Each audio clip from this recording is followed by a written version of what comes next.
Good news sa IFM News!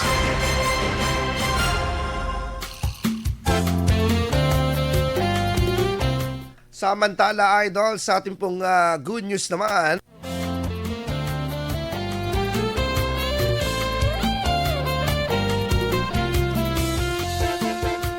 yung Mala Alice in Wonderland na Christmas theme po ng Kapaskuhan sa Binalonan, Pangasinan naman po.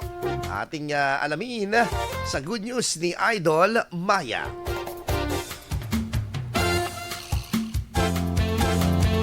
Kaliwat kanan na ang mga silaw-silaw o mga pailaw sa Pangasinan para sa pagdiriwang ng Pasko ngayong taon.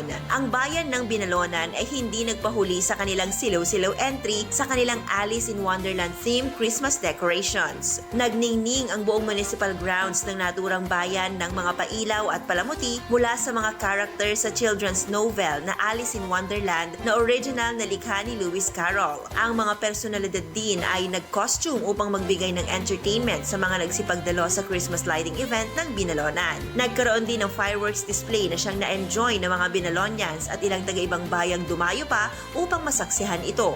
Tunay ngang ramdam na ang papalapit na Pasko dahil sa mga ganitong palamuti na nagbibigay aliw sa mga Pangasinense. Yan ang ating good news. Ako po si Idol Maya, Tatak, IFM. IFM News! IFM News! IFM News!